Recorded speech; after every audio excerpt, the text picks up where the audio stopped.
Un immense labyrinthe de marais côtiers sépare la Louisiane du golfe du Mexique. Cette barrière naturelle qui protège la Nouvelle-Orléans des ouragans s'est retrouvée en première ligne face à la plus grosse marée noire de l'histoire. Pourtant, les attaques contre ces terres ont commencé bien avant l'explosion de la plateforme de BP et le combat pour leur protection est loin d'être gagné.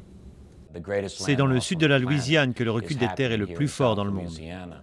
Une zone de la taille de Manhattan disparaît chaque année. L'érosion a commencé dans les années 1930, après la construction des premières digues le long du Mississippi pour protéger la Nouvelle-Orléans des inondations. Ces barrières ont séparé les marais du fleuve, empêchant l'arrivée des sédiments nécessaires à leur survie.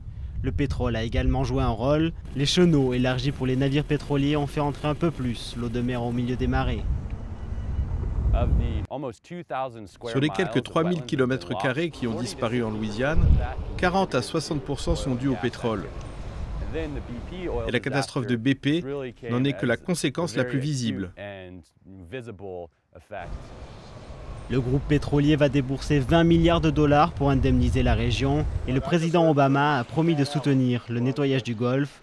Les écologistes qui militent pour la protection de ces marais depuis des années estiment que la catastrophe a permis d'attirer les médias, mais aussi de l'argent en faveur de leur cause.